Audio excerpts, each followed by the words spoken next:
Guys मेरी screen दिख रही है सबको?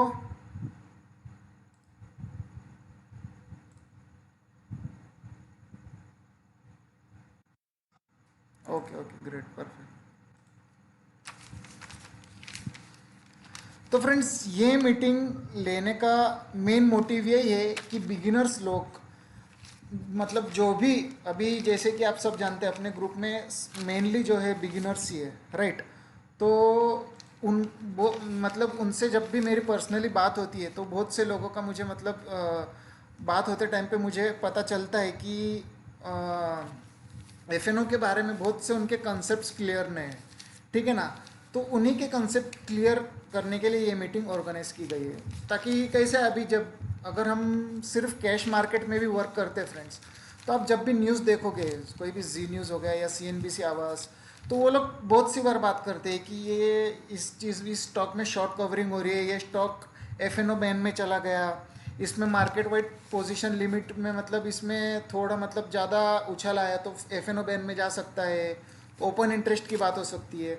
तो वो सब चीज़ें जो है वो बिगिनर्स को समझ में नहीं आती है।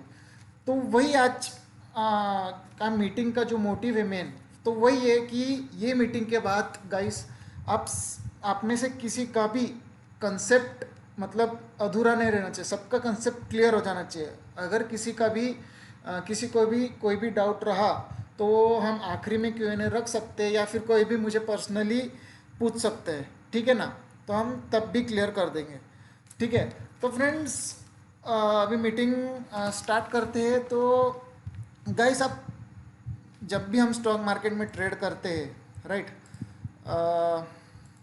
Just a minute. तो फ्रेंड्स, हम जब भी स्टॉक मार्केट में वर्क करते हैं, राइट, तो हम तीन ही मेनली तीन चीज़ों में वर्क करते हैं। एक तो कैश हो गया, जिसे हम इक्विटी भी कहते हैं। इक्विटी मतलब जो भी कैश सेगमेंट में स्टॉक को बाय करना है, सेल करना, स्विंग में पोजीशन में, इक्विटी हो गया। एक फ्यूचर हो गया और एक ऑप्शन हो गया, ठीक है? तो जो कैश सेगमेंट है जो उसे इक्विटी सेगमेंट कहते हैं, और जो F&O सेगमेंट है उसे हम डेरिवेटिव कहते हैं, ठीक है? तो आज हम उसी का डेरिवेटिव्स की बात करेंगे, राइट? तो डेरिवेटिव्स में मेनली क्या रहते हैं फ्रेंड्स? फ्यूचर्स एंड ऑप्शंस, ये दोनों चीज़ें रहती है, ठीक है? तो फ्यूचर्स, आज हम फ्यूचर्स के बारे में पढ़ेंगे, आज ऑप्शंस नहीं करेंगे हम, ठीक है? क्योंकि ऑप्शंस एक थोड़ा बड़ा, गाइस ये जिसका भी चल रहा होगा वो प्लीज़ म्यूट, कृष्णन ये इनको म्यूट करो, अच्छा ठीक है। तो गाइस हम आज फ्यूचर के बारे में पढ़ेंगे, आज ऑप्शन नहीं करने वाले, ठीक है फ्रेंड्स? तो आज के टॉपिक में हम क्या क्या कवर करेंगे वो देख लेते हैं।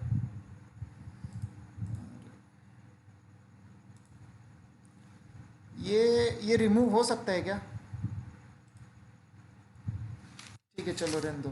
तो आज के टॉपिक में हम कवर करेंगे फॉरवर्ड कॉन्ट्रैक्ट क्या होता है। ये जो बेसिकली एक फ्यूचर का ही टाइप है, हम आगे देखेंगे इसे। फॉरवर्ड कॉन्ट्रैक्ट क्या होता है, इसे क्यों इंट्रोड्यूस किया था, फिर फ्यूचर कॉन्ट्रैक्ट के बारे में पढ़ेंगे, इसके मतलब बहुत से टर्मिनोलॉजीज के बारे में पढ़ेंगे, बहुत से कंसेप्ट के बारे में पढ़ेंगे, जैसे F&O रोल ओवर क्या होता है, शॉर्ट कवरिंग, लॉन्ग अनवाइंडिंग क्या होते हैं, ठीक है? तो आज ये सब हम चीज़ें कवर करेंगे। तो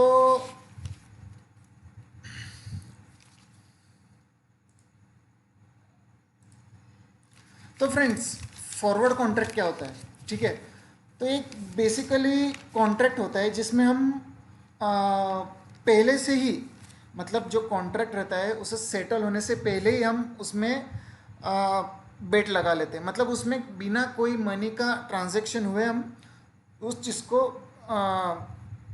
एक क्या बोलते हैं, हम बेट लगा रहे हैं, ठीक है? एक सपोज एक एग्जांपल के साथ समझे, तो एक बेटिंग का एग्जांपल ले लेते हैं, राइट? अभी मैं हूँ और एक ABCD पर्सन है, राइट? तो क्या होता है, हम क्रिकेट बेट लगाते हैं, सपोज इंडिया और इंग्लैंड में बेटिंग, इंडिया जीतने का मैं बेट लगा रहा हूँ, राइट? और वो इंडिया हारने का एक शर्त लगा रहा है, ठीक है? तो अगर इंडिया जीता तो मुझे पैसे मिलेंगे, अगर इंडिया हारा तो उसे पैसे मिलेंगे। लेकिन हम ये बेट हम एक कॉन्ट्रैक्ट अभी क्रिएट कर रहे हैं, लेकिन ये एग्जीक्यूट कब होगा, जब भी मैच का रिजल्ट आएगा तब, राइट। तो ये मैच का रिजल्ट कब आएगा, 6-7 घंटे जब बाद, जब भी मैच खत्म होंगी उसके बाद आएगा। मतलब क्या हुआ कि कॉन्ट्रैक्ट अभी बन रहा है, लेकिन जो उसका सेटलमेंट होना है वो उसका एक्सपायरी के टाइम पे होता है, राइट। तो ये एक्चुअली कस्टमाइज कॉन्ट्रैक्ट है जो भी बायर और सेलर के बीच में होता है, ठीक है ना। तो ये एक्चुअली जब भी मार्केट इतना स्टैंडर्डाइज वे में नहीं था, मतलब तो सिर्फ ये फॉरवर्ड कॉन्ट्रैक्ट्स चलते थे जो भी दोनों पार्टी के बीच में होते थे, ठीक है ना। तो तब फ्यूचर्स कॉन्ट्रैक्ट इंट्रोड्यूस नहीं हुए थे। फ्यूचर कॉन्ट्रैक्ट क्या होते हैं मैं वो भी बताऊंगा, फ्यूचर और फॉरवर्ड के बीच में डिफरेंस क्या होता है वो भी बताऊंगा। तो ये बेसिकली फॉरवर्ड कॉन्ट्रैक्ट का मीनिंग हो गया कि दोनों पार्टी के बीच में एक एग्रीमेंट होती है कि भाई आज हम ये डिसाइड कर लेते हैं कि ये चीज़ें हम इस रेट पे सेल करेंगे या बाय करेंगे। बस ये सिंपल एक कॉन्ट्रैक्ट है, फॉरवर्ड कॉन्ट्रैक्ट, ठीक है। तो इसका एक एग्जांपल हम देख लेते हैं फ्रेंड्स। क्या होता है फार्मर, राइट। अभी फार्मर को जब भी कोई उसके जो भी प्रोडक्शन उसको सेल करना रहता है, राइट। फॉर एग्जांपल अगर हम वीट की बात कर ले, ठीक है। तो सपोज आज फार्मर को सेल करना है कोई भी फैक्ट्री में, राइट। जैसे ब्रेड मेकर हो गया इस केस में। तो क्या होता है फ्रेंड्स कि आज का रेट जो वीट का चल रहा है 40 रुपीज़ पर केजी है, राइट। बट 3 महीने बाद उसका रेट क्या होगा, ठीक है ना। उसका रेट ये मे बी 45, 50, 55, 10-15 रुपये बढ़ भी सकता है, या फिर 3 महीने बाद उसका रेट 5-10 रुपये या 10-15 रुपये कम भी हो सकता है, ठीक है ना। अभी सपोज अगर बढ़ गया, ठीक है ना, तो वो तो फार्मर का ही फायदा कि भाई बाद में बढ़े हुए दाम पे बेच पाऊंगा, राइट। लेकिन अगर घट गया तो वो उसका लॉस होगा। तो इसमें क्या करते हैं कि दोनों जो भी बायर और सेलर रहते हैं, इस केस में सेलर फार्मर है और परचेसर ब्रेड मेकर है, तो क्या करते हैं कि भाई आगे का प्राइस जो भी हो, 3 महीने बाद का प्राइस जो भी हो, 10-15 रुपये कम या ज़्यादा, हम आज ही उसका रेट डिसाइड कर लेते हैं कि भाई 40 केजीज में 40 रुपीज़ पर केजी में हम इसका ट्रांजैक्शन करेंगे। मतलब तुम मुझे सेल करोगे 40 रुपीज़ में और मैं परचेस करूँगा, ठीक है ना। आगे रेट जो भी हो, ठीक है। अभी सपोज आगे रेट 55 रुपीज़ हो गया पर केजी, 55 रुपीज़ पर केजी वीट का रेट हो गया 3 महीने बाद। तो इस केस में क्या हुआ, फार्मर का तो लॉस हुआ, राइट। लेकिन अगर वहीं पे अगर घट गया प्राइस, तो इस केस में क्या हुआ, ब्रेड मेकर का जो भी परचेसर है उसका लॉस हो गया। तो ये सब हेज करने के लिए ही ये जो फॉरवर्ड कॉन्ट्रैक्ट या फिर जो भी हम डेरिवेटिव कॉन्ट्रैक्ट बोलते हैं, ये इसे इंट्रोड्यूस किया गया कि जो भी हम आने वाली लॉस है, जो आने वाले कॉन्सिक्वेंस से जो लॉस होंगे उसे हम बच सके। तो इसीलिए डेरिवेटिव यानी फॉरवर्ड या फ्यूचर कॉन्ट्रैक्ट को इंट्रोड्यूस किया गया, राइट। अभी और एक एग्जांपल देख लेते हैं हम, फॉरवर्ड कॉन्ट्रैक्ट क्यों इंट्रोड्यूस किया गया। मतलब लाइक एक हेजिंग का एग्जांपल है, तो ठीक है ना। तो हेजिंग के लिए कैसे यूज़ होता है, राइट। तो फ्रेंड्स जब भी हम इंपोर्ट या एक्सपोर्ट करते हैं, कोई भी इंपोर्टर या एक्सपोर्टर होगा, जो भी सपोज मैं आज इंडिया से सर्टेन प्रोडक्ट, जो मेरा प्रोडक्शन है, जो मैंने मैन्युफैक्चर किया, वो अमेरिका में सेल कर रहा हूँ, राइट। तो अभी क्या होगा कि मैं आज ही उसको एक्सपोर्ट कर रहा हूँ और मुझे पेमेंट भी, मतलब पेमेंट वो जब भी देना चाहे, मतलब हमारे कंडीशन के हिसाब से सेट हुआ होगा, लाइक 1 महीने बाद, 2 महीने बाद, राइट। तो आज मैं जब उसको भेज रहा हूँ फ्रेंड्स, उसको मैं मेरे प्रोडक्ट्स भेज रहा हूँ, तो आज अगर डॉलर का रेट 75 रुपीज़ सपोज कर लेते हैं है, तो उस हिसाब से मैंने मैन्युफैक्चर किया, उस हिसाब से मुझे मतलब कॉस्टिंग पड़ रही है और उस हिसाब से मैं उसको सेल कर रहा हूँ, राइट। लेकिन हमारा एग्रीमेंट क्या हुआ कि भाई 3 महीने बाद मुझे पेमेंट मिलने वाला है, राइट।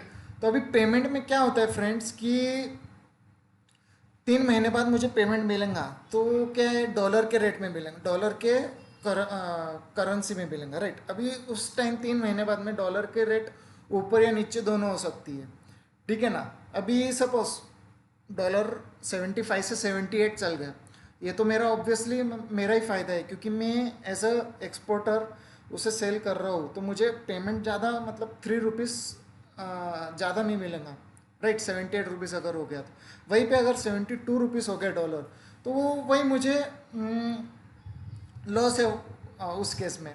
ठीक है ना, तो इस केस में क्या करते हैं फ्रेंड्स कि हम डिसाइड कर लेते हैं पहले ही कि किस रेट के हिसाब से हम इसका ट्रांजैक्शन करेंगे। डॉलर भले मार्केट में जो भी रेट चल रहा हो डॉलर का, हम किस रेट में इसे ट्रांजैक्शन करेंगे।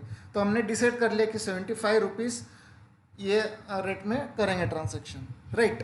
तो अभी सपोज फ्रेंड्स कोई भी अगर सपोज सामने वाली पार्टी ये करने में मतलब फिक्स करने में मना कर दे, राइट, मतलब हम ये रेट में नहीं, अगर जो भी रेट होगा फ्यूचर में 3 महीने बाद उस रेट में हम उसे ये करेंगे, हम ट्रांजैक्शन करेंगे। तो इसमें क्या कर सकता हूँ फ्रेंड कि भाई अभी मेरा तो रिस्क हो गया, राइट। अगर सपोज डॉलर ऊपर गया तो ऑब्वियसली मेरा फ़ायदा है। डॉलर 75 रहा तो उसमें भी मुझे कोई नुकसान नहीं। लेकिन अगर फ्रेंड्स डॉलर 3 रुपीज़ नीचे चल गया तो उस केस में तो मेरा मतलब लॉस हो जाएगा। तो उसमें क्या करते हैं फ्रेंड्स, बहुत से मैन्युफैक्चरर या बहुत से बिजनेसमैन बैंक के थ्रू क्या करते हैं कि वो डॉलर को नॉट बैंक के थ्रू सॉरी, वो करेंसी फॉरेक्स मार्केट में क्या करते हैं, डॉलर को शॉर्ट कर सकते हैं, राइट। थ्री हेलो हेलो, आवाज़ आ रही है ना?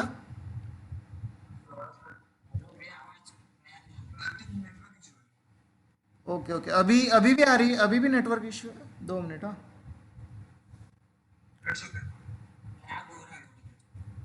Okay okay okay okay, 2 minute. अभी आ रही है क्लियर?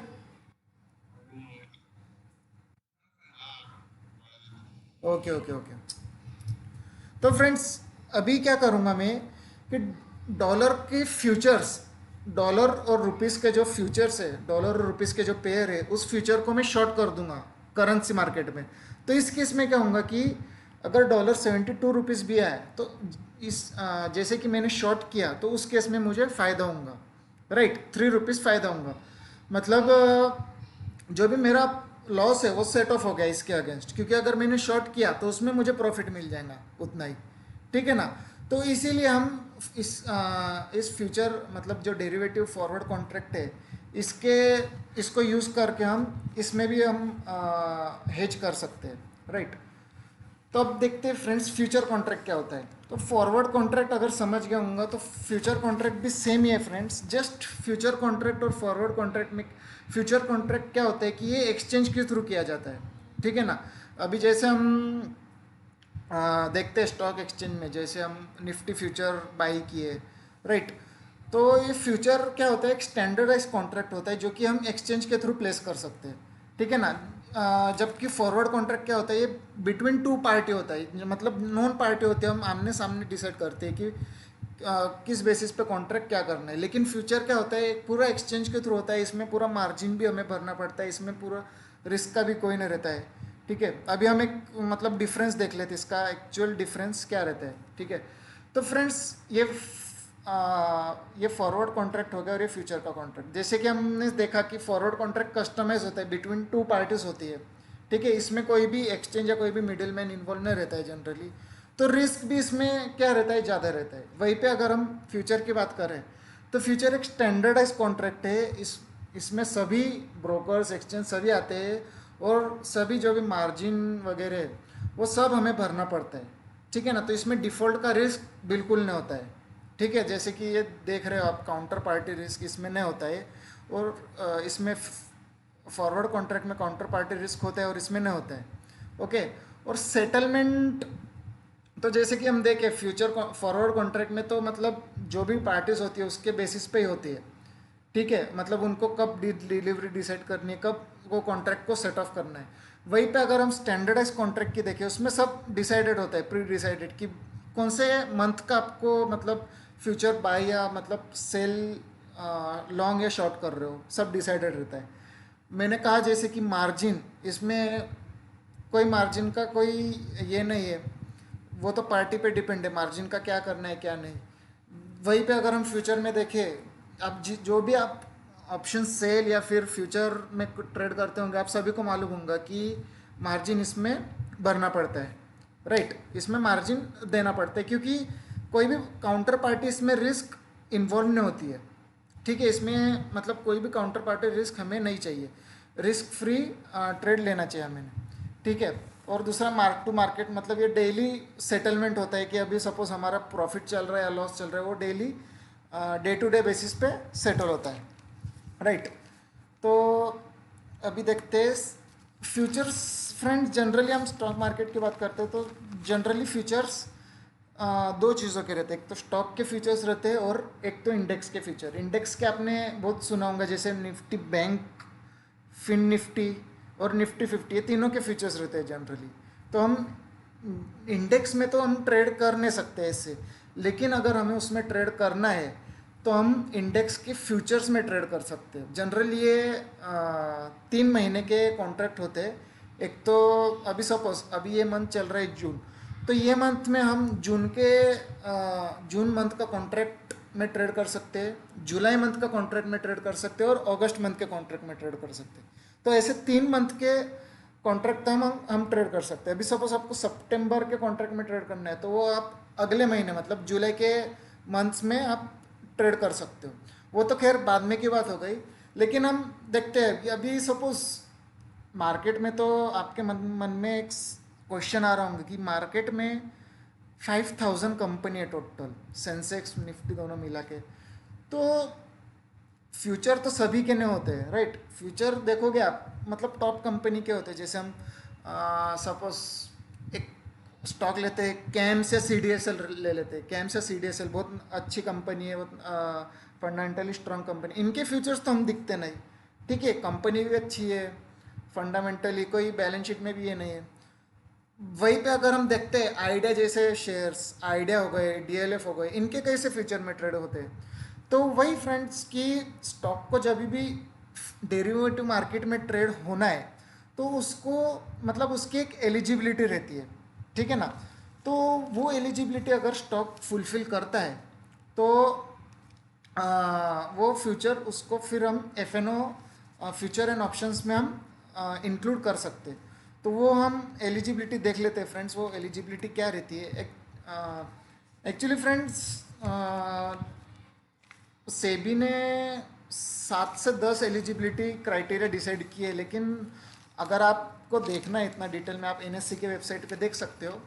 लेकिन हम यहाँ पे 3 ही मेन मतलब आपको समझ में भी आएगा उस एलिजिबिलिटी की बात करते हैं, राइट।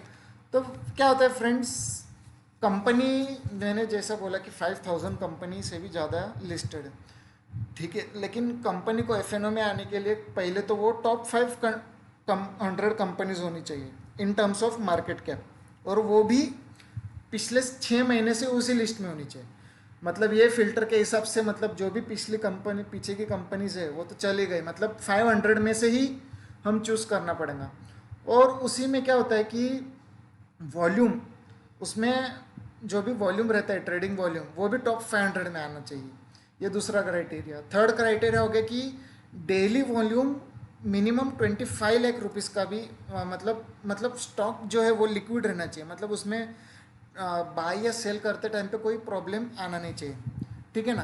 तो इसका मतलब क्या होता है कि 25 लाख रुपीज़ तक का भी अगर हम ट्रेड एग्जीक्यूट करें तो वो इजीली एग्जीक्यूट हो जाना चाहिए।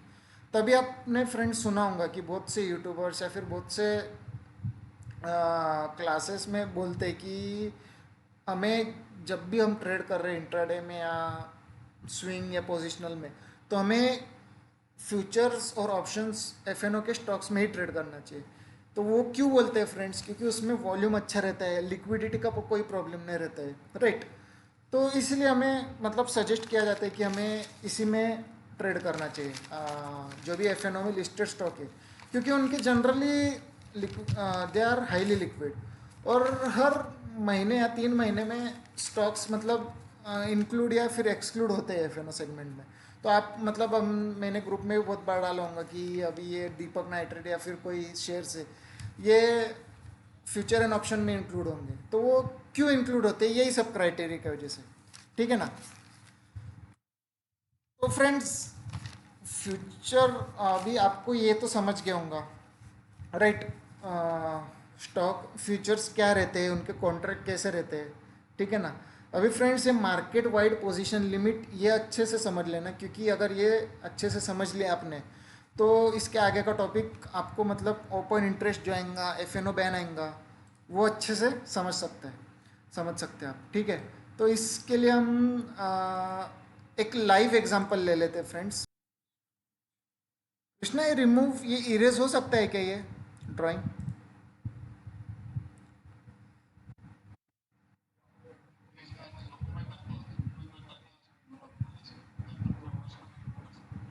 हाँ हाँ, वही कृष्ण।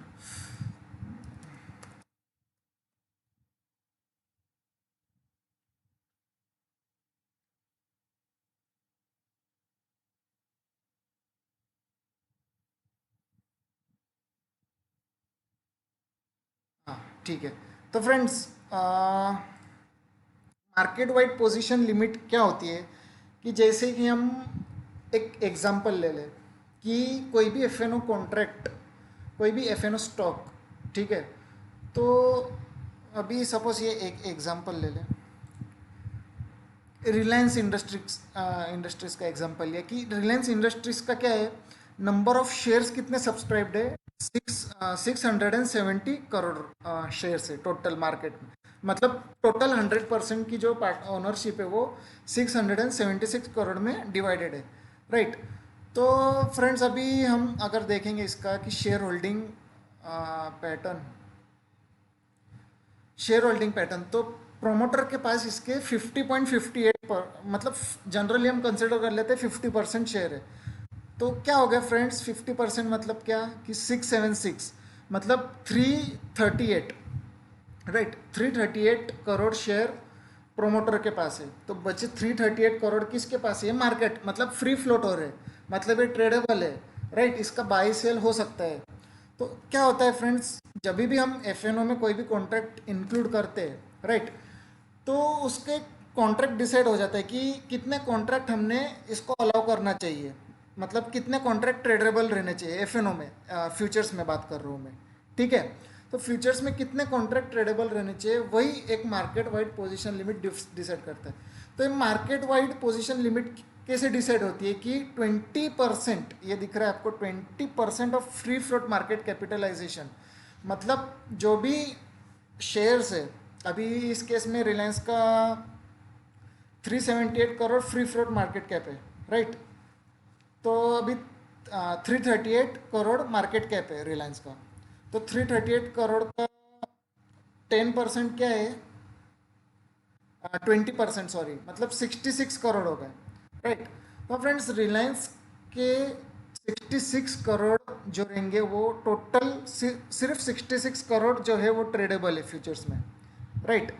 तो फ्यूचर्स में 66 करोड़ जो है वो इसकी मार्केट वाइड पोजीशन लिमिट हो गई, मतलब मैक्सिमम हम इतनी ही पोजीशन कोई भी टोटल टोटल पोजीशन इसमें बना सकते हैं, राइट। ये हो गई market wide position limit. I hope ये गाइस आपको समझ में आ गया होगा। अगर नहीं समझ में आया तो आप मतलब कोई भी पूछ सकते हैं मुझे, राइट। मेरी कमेंट में एक बार कमेंट में टाइप कर दोगे तो होगा। आवाज और स्क्रीन बराबर आ रही है ना?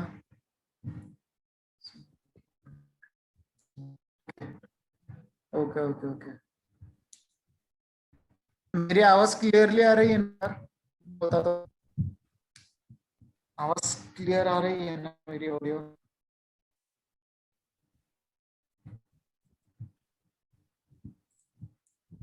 ओके। इस बार एडजस्ट कर लो, क्योंकि जूम मीटिंग में ले रहे तो थोड़ा मतलब प्रॉब्लम आ सकता है, क्योंकि कनेक्टिविटी का भी थोड़ा इश्यू है। अगली बार हम गूगल मीट पे ट्राई करेंगे तो उस पे सब अच्छा होगा। पर दूसरा ट्राई कर।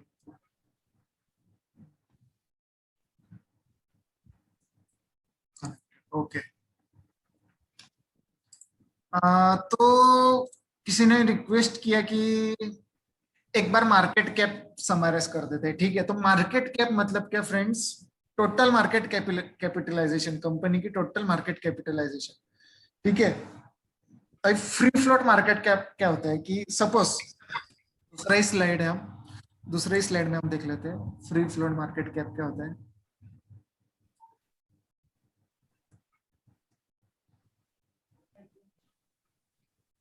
देखो friends, free float market cap क्या होता है कि सपोज 1000 शेयर है कंपनी की, कंपनी के टोटल 100% ओनरशिप है उसमें से, तो कंपनी ने 1000 शेयर इशू किए। ठीक है, अभी 1000 में से क्या होता है फ्रेंड्स की प्रोमोटर कुछ हिस्सेदार रखेंगे, कुछ पार्टनर मतलब कुछ ओनरशिप रखेंगी, राइट। मतलब सपोज 50% कंसिडर कर लेते हैं, प्रोमोटर के पास 50% है। अभी वो तो डेली ट्रेड में होंगे, ठीक है ना, मार्केट में वो डेली ट्रेड में होंगे, प्रोमोटर थोड़ी डेली बाई सेल अपने तरह ट्रेडर्स थोड़ी है प्रोमोटर। वो रखे रखते, वो they are not free float, they are not liquid shares, right. तो 50% मतलब क्या, 500 शेयर जो है वो प्रोमोटर के पास है। बचे कितने, 500 शेयर। तो 500 शेयर मतलब 50% जो है वो हो गया free float market capitalisation of particular stock. तो अभी हम कोई भी स्टॉक का फ्री फ्लोट मार्केट कैप देखेंगे तो प्रोमोटर का छोड़ के सपोज 100 माइनस प्रोमोटर्स होल्डिंग, तो वो हो जाती है फ्री फ्लोट मार्केट कैप। तो अभी हम जो केस ले रहे हैं फ्री फ्लोट, उसमें फ्री फ्लोट मार्केट कैप कितना है, 500 शेयर्स का, राइट। जो हमने एक एग्जांपल कंसिडर किया उसमें 500 शेयर का फ्री फ्लोट मार्केट कैप है। मतलब मार्केट में सिर्फ 500 शेयर ही ट्रेडेबल है जो हम बाय या सेल कर सकते हैं, ठीक है ना। तो अभी हम इसमें जो 500 शेयर है उसमें फ्यूचर्स में क्या होता है फ्रेंड्स की, 500 शेयर्स के जो 500 जो शेयर्स है, ठीक है ना, तो उसका जो 20% है, ठीक है, 20% कितना, 100 शेयर्स हो गए। तो फ्यूचर एंड ऑप्शन में सिर्फ 100 शेयर ही उसके अवेलेबल है, मतलब 100 शेयर से ज्यादा हम उसको ट्रेड नहीं कर सकते, राइट। तो अभी 100 शेयर हो गए, राइट। क्या हो गया, एक पर्टिकुलर स्टॉक का मार्केट वाइड पोजीशन लिमिट, ठीक है। तो ये market wide position limit 100 share की हो गई एक पर्टिकुलर स्टॉक की। तो फ्रेंड्स, एफएनओ बैन आपने बहुत बार सुना होगा कि एफएनओ कोई भी पर्टिकुलर स्टॉक, कोई भी पर्टिकुलर कोई भी सिक्योरिटी बैन में चला गया, जैसे हम सुनते हैं आइडिया, सन टीवी, कोई भी बैंक्स, छोटे मोटे स्टॉक्स जो रहते हैं वो एफएनओ बैन में चले जाते हैं। तो एफएनओ बैन को क्यों इंट्रोड्यूस किया गया कि फ्रेंड ज्यादा उसमें स्पेक्युलेटिव एक्टिविटी नहीं होनी चाहिए, ठीक है ना। तो इसीलिए एफएनओ बैन को इंट्रोड्यूस किया गया। Okay, 2 minute. ओके, इसीलिए एफएनओ बैन को इंट्रोड्यूस किया गया। तो अभी क्या होगा फ्रेंड्स, जब भी कोई भी पर्टिकुलर स्टॉक की मार्केट वाइड पोजीशन लिमिट में कोई कंफ्यूजन नहीं होना चाहिए आपको, मार्केट वाइड पोजीशन लिमिट समझ गई है कि एक particular FNO shares, total shares, उसके अगर 95 शेयर, उसके अगर 95% जो भी टोटल शेयर एफएनओ में अवेलेबल है उसके अगर टोटल 95% शेयर की पोजीशन बन चुकी है तो स्टॉक एफएनओ बैन में चला जाएगा। तो क्या होता है फ्रेंड्स की, सपोज हम बाई करते हैं, अभी सपोज एक एग्जांपल ले लेते हैं हम।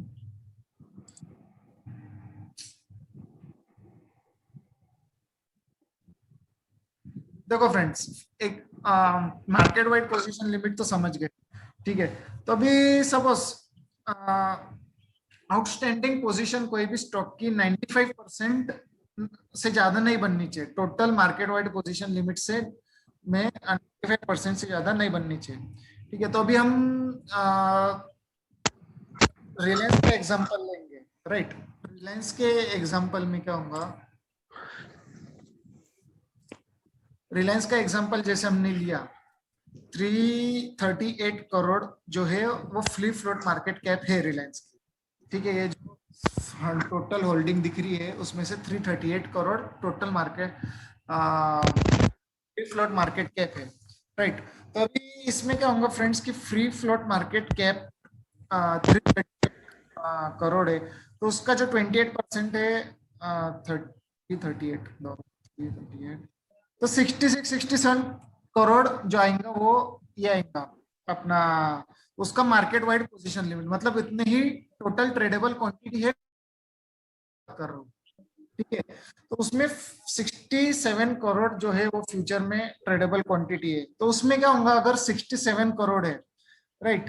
तो 67 में से अगर 64 करोड़ जो कि होता है 95% अप्रोक्सीमेट, तो 67 करोड़ में से 64 करोड़ अगर उसमें पोजीशन बन गई है तो वो जो स्टॉक है रिलायंस के, जो मैं कैश में नहीं बात कर रहा हूँ, फ्यूचर में जो रिलायंस के पोजीशन है, कोई भी नया पोजीशन बना नहीं सकता। अभी पोजीशन क्रिएट करना मतलब क्या फ्रेंड्स, कि पोजीशन कब क्रिएट होती है, जब भी एक बायर मतलब एक शेयर मैंने सेल किया और दूसरा जो है बायर, कोई बायर ने बाय किया, तो एक पोजीशन ओपन हो जाएंगी, मतलब ये पोजीशन ओपन हो चुकी है, ठीक है ना। तो ये जो मतलब मेरी पोजीशन ओपन है, मतलब I am in that particular position, I have not एक फ्रॉम माय पोजीशन, ठीक है ना। तो वो पोजीशन आउटस्टैंडिंग है। तो ऐसे कितने पोजीशन क्रिएट कर सकते हैं मार्केट में रिलायंस के केस में? 64,000 करोड़, सॉरी 64,000 में 64 करोड़ हम पोजीशन क्रिएट कर सकते हैं, मतलब 64 करोड़ शेयर क्रिएट कर सकते हैं, क्योंकि उतनी 95% हो जाएगा वो, ठीक है। तो एफएनओ इसीलिए बैन में चल जाता है, क्योंकि अगर वो 95% से ज्यादा एक्सीड हो चुका है तो वो एफएनओ बैन में चल, तो उसको अगर एफएनओ बैन में चल गया फ्रेंड्स कोई भी पर्टिकुलर स्टॉक, तो उसमें हम कैश में ट्रेड कर सकते हैं, राइट। इंट्राडे में हो गया या बेसिस पे हम कैश में ट्रेड कर सकते हैं, लेकिन उसमें हम फ्यूचर्स में या ऑप्शंस में हम उसमें नई पोजीशन बना नहीं सकते। कोई भी अगर स्टॉक एफएनओ बैन में चल गया है तो उसमें हम कोई भी नई पोजीशन क्रिएट नहीं कर सकते। इसलिए आपने बहुत बार सुना होगा ग्रुप में या फिर बहुत से न्यूज में भी बोलते हैं कि आज ये पर्टिकुलर स्टॉक्स जो है वो एफएनओ की बैन के लिस्ट में है। तो क्यों, उसका मतलब क्या होता है कि हम वो स्टॉक में नई पोजीशन नहीं बना सकते। बट जो भी हमारी एग्जिस्टिंग पोजीशन है, सपोज सन टीवी मैंने शॉर्ट करके रखा है, और सन टीवी आज एफएनओ बैन में चल गया है, तो उसको हम शॉर्ट उसमें से मैं एग्जिट हो सकता हूँ। बट अगर वो एफएनओ बैन में है और अगर मेरी कोई भी पोजीशन नहीं है उसमें, तो मैं उसमें कोई भी न्यू पोजीशन नहीं क्रिएट कर सकता। कब तक? जब तक उसका जो मार्केट वाइड पोजीशन लिमिट है वो 80% तक नहीं आ जाए, तब तक मैं उसमें नई पोजीशन नहीं ले सकता, ठीक है।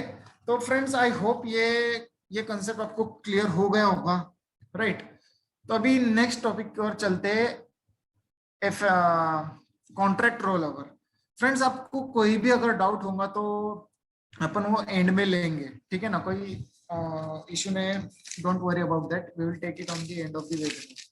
तो अभी कॉन्ट्रैक्ट रोल ओवर क्या होता है फ्रेंड्स, कि अभी जैसे हमको पता है कि कैश मार्केट में ट्रेड कैसे होता है, हम मतलब 1 साल के लिए, 2 साल के लिए, 3 साल के लिए, मतलब लाइफ टाइम के लिए कभी भी रख सकते हैं जब तक वो शेयर ट्रेड हो रहा है स्टॉक एक्सचेंज में, राइट।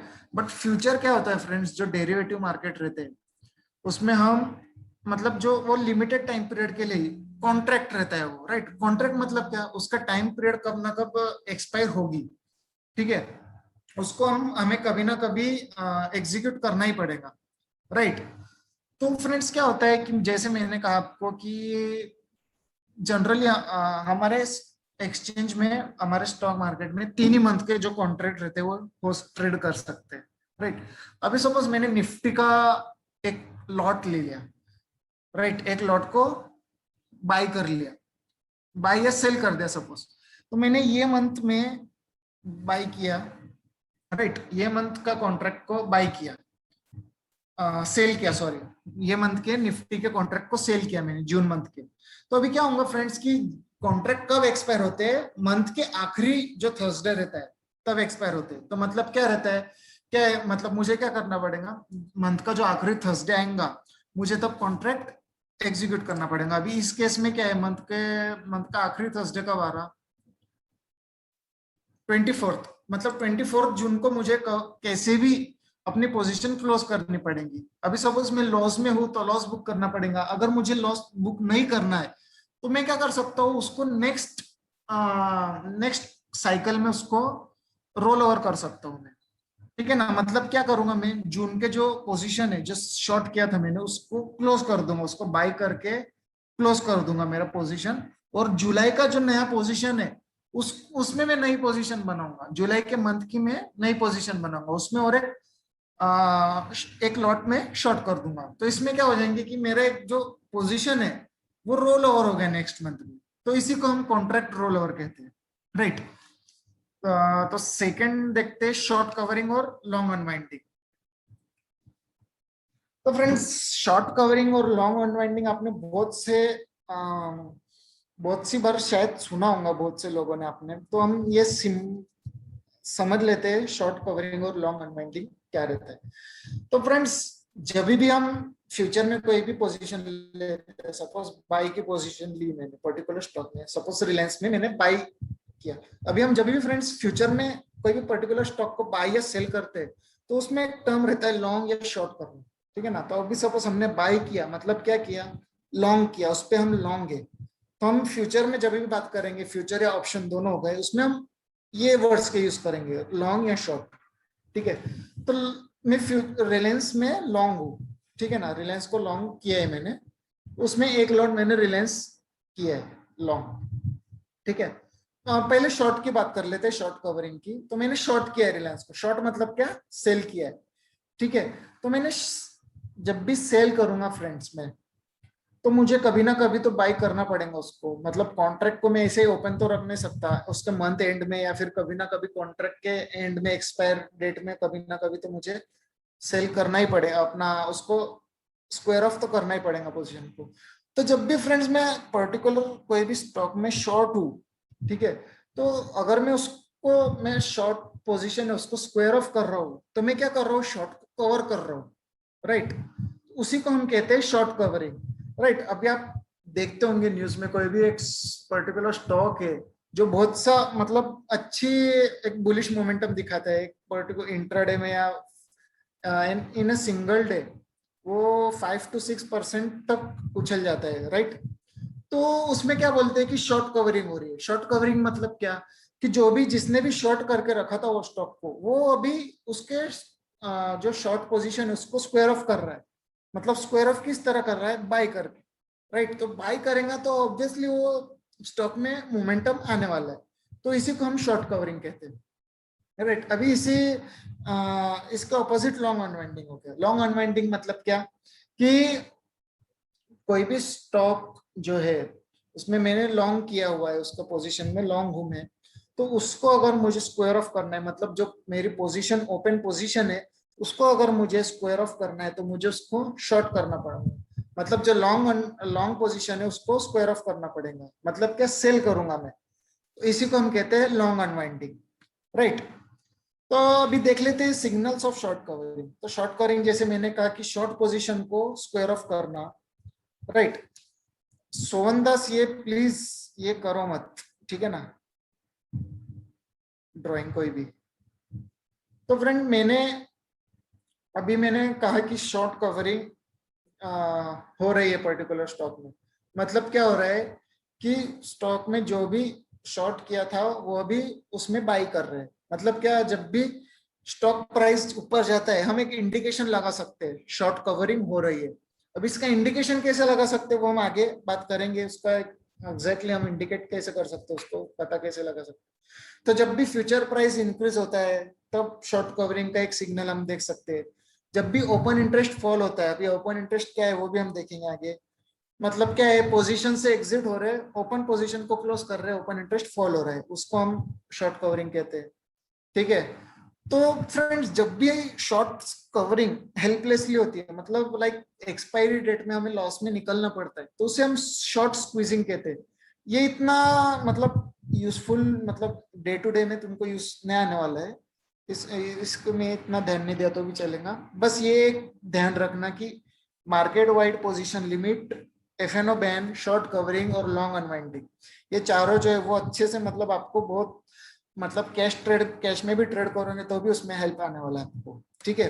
तभी सिमिलरली लॉन्ग अनवाइंडिंग क्या होता है, जब भी फ्यूचर की प्राइस डिक्रीज होती है तो उसे हम लॉन्ग अनवाइंडिंग कहते हैं, राइट। तो ये मतलब ऑपोजिट है शॉर्ट कवरिंग के, ठीक है। तो जब भी प्राइस डाउन आता है, प्राइस नीचे आता है, मतलब कि जो भी लॉन्ग पोजीशन है वो लोग उसको स्क्वायर ऑफ करके उसमें सेल कर रहे हैं, ठीक है, तो लॉन्ग अनवाइंडिंग हो गई, राइट। तो आई होप ये अगर शॉर्ट कवरिंग और लॉन्ग अनवाइंडिंग भी आपको क्लियर हो गया होगा। तो अभी फ्रेंड्स मेन टॉपिक, सबसे main topic future and option का जो है ओपन इंटरेस्ट, इसे अच्छे से समझ लेना फ्रेंड, क्योंकि आपको ऑप्शन में भी बहुत काम आएंगे, राइट। तो ऑप्शन में अभी हम ओपन इंटरेस्ट की बात करते हैं फ्रेंड्स। ओपन इंटरेस्ट मतलब क्या होता है? अभी जैसे कि वॉल्यूम की बात की, वॉल्यूम सभी को बताऊंगा, कोई भी शेयर में वॉल्यूम कितने होते हैं, कितने शेयर्स ट्रेड हुए, उसी तरह फ्यूचर्स में, फ्यूचर और ऑप्शन में ओपन इंटरेस्ट आता है, ठीक है। तो ओपन इंटरेस्ट क्या रहता है फ्रेंड्स? वॉल्यूम से थोड़ा ये डिफर करता है। अभी किस तरह डिफर करता है? लेट्स से मैंने एक सेल किया, एक कॉन्ट्रैक्ट बायर को सेल किया, ठीक है, और बायर ने बाय किया, तो उसकी ओपन पोजीशन मतलब टोटल ओपन पोजीशन कितनी क्रिएट हो जाएंगी? 1, राइट। अभी वहीं पे अगर मैंने 1 कॉन्ट्रैक्ट फिर से बाय किया, मतलब जो सेल किया था मैंने, अभी उसको स्क्वायर ऑफ कर रहा हूँ, मतलब वो बायर को भी स्क्वायर ऑफ करना पड़ेगा, मतलब मेरा पोजीशन क्लोज हो गई है, ओपन पोजीशन थी वो क्लोज हो गई है, और बायर की भी ओपन पोजीशन थी वो क्लोज हो गई। मतलब ओपन इंटरेस्ट कितना हो गया? अभी इस केस में 0 हो गया, मतलब पोजीशन जो क्रिएट की थी वो एक भी बची नहीं है। बट अगर हम वॉल्यूम की बात करें फ्रेंड्स, तो वॉल्यूम कितना हो जाएगा इसमें? 2 हो जाएगा, राइट। मतलब कितनी बार शेयर का बाई सेल हुआ? इसमें 2 बार बाई सेल हुआ, ठीक है। तो फ्रेंड्स ओपन इंटरेस्ट हम बहुत ही सिंपल लैंग्वेज में अभी समझ लेते हैं, ठीक है। अभी ये सब जीरो द वार्सिटी से लिया है, इसका सोर्स जीरो द वार्सिटी, अगर आप चाहो तो उसके मतलब ब्लॉग्स पढ़ सकते हो, ठीक है। तो अभी हम एक लाइव एग्जांपल ले लेते हैं, ये निफ्टी मार्च 4 2015 का एग्जांपल है। इसमें ओपन इंटरेस्ट जो है वो 2,78,69,000 की ओपन इंटरेस्ट है। इसका मतलब क्या है फ्रेंड्स? कि 2,78,69,000 जो है, उतने कॉन्ट्रैक्ट्स लॉन्ग है और उतने ही कॉन्ट्रैक्ट शॉर्ट है, मतलब ओपन है उतने पोजीशन, राइट। मतलब ये स्क्वायर ऑफ नहीं किए, ये ओपन पोजीशन है, मतलब किसी ने ली है इतने कॉन्ट्रैक्ट की, उनके पास अभी पोजीशन रखी हुई है, वो कभी भी स्क्वायर ऑफ कर सकते हैं उसको। अभी चेंज इन ओपन इंटरेस्ट क्या होता है कि ये 55,000 है, दिख रहा है आपको 55,000 चेंज इन, मतलब बड़े है पिछले डे के हिसाब से। आज जो है 55,000 नए कॉन्ट्रैक्ट्स में पोजीशन बनी हुई है, ठीक है। मतलब पहले कितने थे? 2,23,00,000 कॉन्ट्रैक्ट थे, राइट। बट अभी क्या हो गया कि 55 लाख नई पोजीशन, 55,000 नई पोजीशन क्रिएट हो गई है। तो इसका मतलब क्या है कि 55,000 नए बायर और नए सेलर इसमें ऐड हुए, ठीक है। तो अभी ओपन इंटरेस्ट को हम कैसे इंटरप्रेट कर सकते हैं फ्रेंड्स? अभी ये एक, अभी के लिए आप सिंपली यही समझो कि ओपन इंटरेस्ट जो है वो volume, as a volume act करता है in a futures and options market, right. तो हम क्या इंटरप्रेट करते हैं फ्रेंड्स कि जब भी वॉल्यूम इंक्रीज होता है और प्राइस भी इंक्रीज हो रहा है, तो क्या इंटरप्रेट करेंगे हम कि प्राइस बुलिश मोड में, राइट। तो सिमिलरली हम इस केस में भी ओपन इंटरेस्ट को एक इंटरप्रेट कर सकते हैं। इसकी फ्रेंड्स अगर आप कोई भी, आप पोजिशनल या स्विंग ट्रेडिंग करते हो और कैश मार्केट में करते हो, तो ओपन इंटरेस्ट आपको बहुत ही अच्छी तरीके से हेल्प कर सकता है, ठीक है ना। कि कोई भी स्टॉक जो है वो मतलब बुलिश हो सकता है या बियरिश हो सकता है। अभी हम देखते हैं ये, ठीक है। अभी सपोज ये वॉल्यूम है, राइट। कोई भी स्टॉक की जो वॉल्यूम है, अगर प्राइस के साथ वो भी इंक्रीज हो रही है, तो उसका इंटरप्रेट क्या कर सकते हैं हम कि वो बुलिश ट्रेंड में, राइट। अभी प्राइस डिक्रीज हो रहा है और वॉल्यूम भी डिक्रीज हो रहा है, मतलब क्या कि प्राइस जितना डिक्रीज, मतलब वॉल्यूम किस, मतलब it's not the downward movement in price movement, the downward movement is price is not backed by the volume. मतलब क्या है कि बियरिश मूवमेंट जो है वो एंड हो रहा है, मतलब उसका जो मोमेंटम है वो स्लो हो रही है, राइट। तो ये हम इंटरप्रेट कर सकते हैं। ये कैश मार्केट का है, ठीक है, ये वॉल्यूम जो है कैश मार्केट का, और ये जो है ओपन इंटरेस्ट हम देखेंगे। और अगर सपोज प्राइस डिक्रीज हो रही है और वॉल्यूम इंक्रीज हो रहा है, मतलब क्या? सेलिंग के तरफ वॉल्यूम इंक्रीज हो रहा है, मतलब इसका हम इंटरप्रिटेशन कर सकते हैं कि बियरिश है। सिमिलरली प्राइस इंक्रीज हो रहा है और वॉल्यूम डिक्रीज हो रहा है, मतलब क्या? बुलिश ट्रेंड अभी खत्म हो सकता है, राइट। और वहीं पे अगर हम इसकी बात करें, सपोज प्राइस इंक्रीज हो रहा है, राइट, और उसी के साथ नए ओपन इंटरेस्ट इंक्रीज हो रहे हैं। अभी ओपन इंटरेस्ट इंक्रीज हो रहे हैं मतलब क्या, नए पोजीशंस आ रही है, लॉन्ग और शॉर्ट दोनों आ रही है, बट नए पोजीशंस आ रही है। तो इसका मतलब क्या, ओपन इंटरेस्ट भी इंक्रीज हो रहा है, प्राइस भी इंक्रीज हो रहा है। तो इसके हम मतलब एक इंटरप्रिटेशन कर सकते हैं कि ज्यादा से ज्यादा ट्रेडर्स जो है वो लॉन्ग के साइड पोजीशन बना रहे हैं, बराबर। तो सिमिलरली अगर ये डिक्रीज हो रहा है, प्राइस डिक्रीज हो रहा है और ओपन इंटरेस्ट भी डिक्रीज हो रहा है, मतलब क्या कि लॉन्ग लॉन्ग अनवाइंडिंग हो रही है, ठीक है ना। ओपन इंटरेस्ट मतलब क्या, लॉन्ग अनवाइंडिंग मतलब क्या, जो भी एग्जिस्टिंग लॉन्ग पोजीशन थे वो अभी उसको स्क्वायर ऑफ कर रहे हैं, ठीक है। तो ये एक इंटरप्रिटेशन हो गया दूसरा। तो अभी प्राइस डिक्रीज हो रहा है और ओपन इंटरेस्ट इंक्रीज हो रहा है, मतलब क्या कि प्राइस डिक्रीज होने के साथ साथ जो भी नए ट्रेडर्स है वो शॉर्ट साइड के तरफ अपना ये बना रहे हैं, अपना पोजीशन, न्यू पोजीशन बना रहे हैं, राइट। और फोर्थ पॉइंट क्या हो गया कि प्राइस अगर इंक्रीज हो रहा है और ओपन इंटरेस्ट डिक्रीज हो रहा है, मतलब क्या कि शॉर्ट कवरिंग हो रही है, ठीक है। तो फ्रेंड्स, आपको अगर जब भी समझना है कि शॉर्ट कवरिंग, लॉन्ग अनवाइंडिंग, आप न्यूज देखो, न्यूज में बहुत मतलब बहुत बार ये बोलते हैं कि शॉर्ट कवरिंग, इस स्टॉक में शॉर्ट कवरिंग हो रही है, इसलिए आज ये स्टॉक, पर्टिकुलर स्टॉक ऊपर जा चुका है, मतलब इतना मूवमेंट दिखाया है। इस स्टॉक में लॉन्ग अनवाइंडिंग हो रही है, इसलिए स्टॉक ये बियरिश मूवमेंट में है। तो आप न्यूज देखोगे तो फ्रेंड्स आपको अच्छे से और समझ में आ जाएगा। तो ये वेबिनार का मतलब एक मेन मोटिव यही था कि जो भी मेन टर्मिनोलॉजी से, फ्यूचर एंड ऑप्शन से, मार्केट से रिलेटेड जो भी मेन कंसेप्ट है वो क्लियर करना। एक हम लाइव एग्जांपल और एक देख लेते हैं, एक निफ्टी, बैंक निफ्टी का। ये बैंक निफ्टी का एक एग्जांपल हो गया फ्रेंड।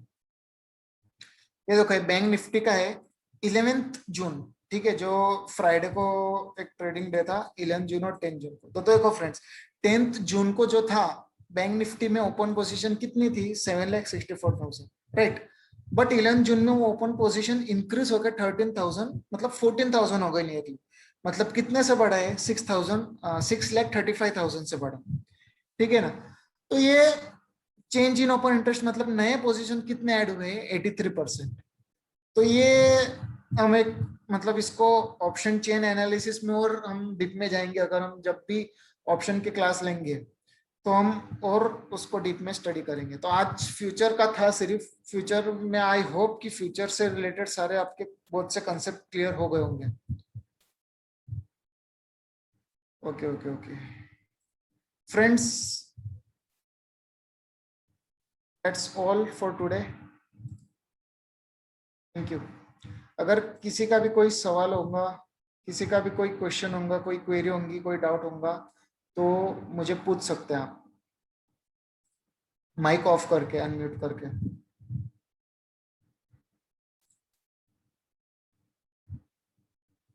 किसी को कोई क्वेश्चन है? Hey Karthik, Shabil here. आइए Shabir. Hey, how are you? I guess you're all good. Regarding the FNO ban, you said about short coverings. I really didn't get how it works. Like, if 95% of the stocks are sold, stocks are booked, or contracts are booked, you didn't clarify. Like, what means of the total shares, right. that's a normal shares, huh? या normal shares, like I have already told that 95% of market wide position limit. So Okay. yeah, so from market wide position limit, if 95% of those shares are already in open position, then that particular stock will go in FNO ban. That's the simple concept. Okay. Which table, Ashay? Okay, okay, I got you.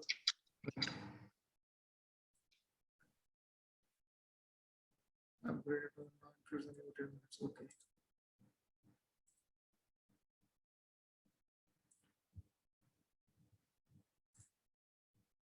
Are you talking about this table?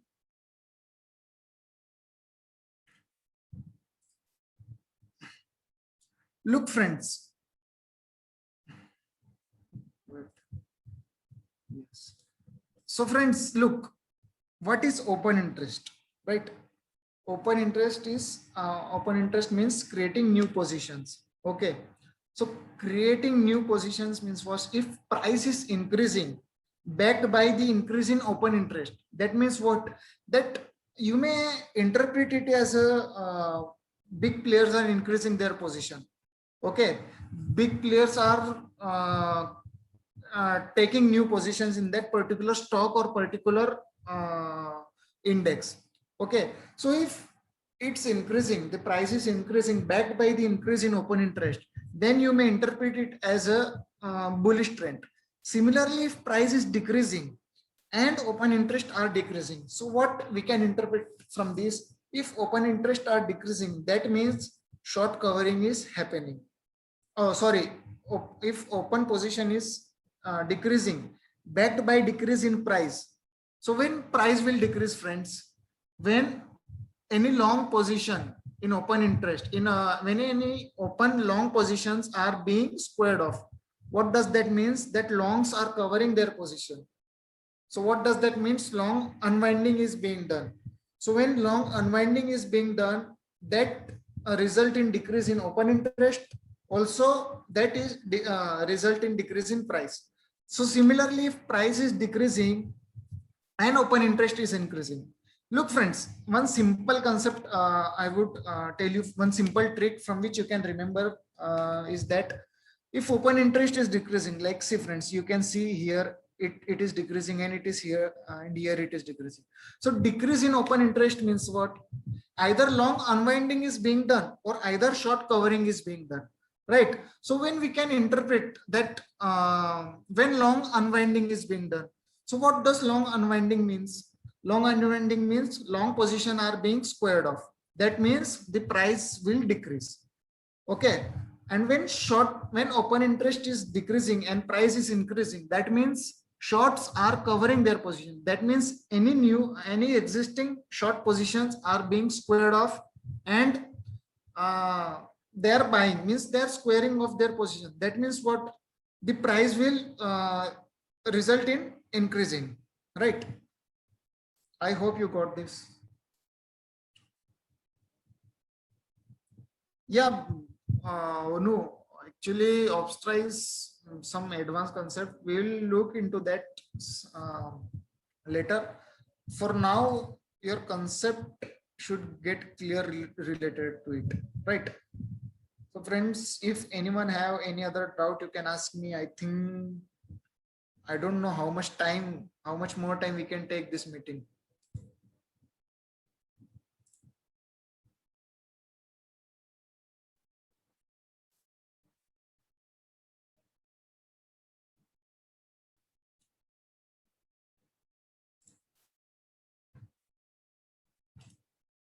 So shall we end the meeting, or if anyone have any doubt, you can ask me. I will wait for 5 more minutes. Okay.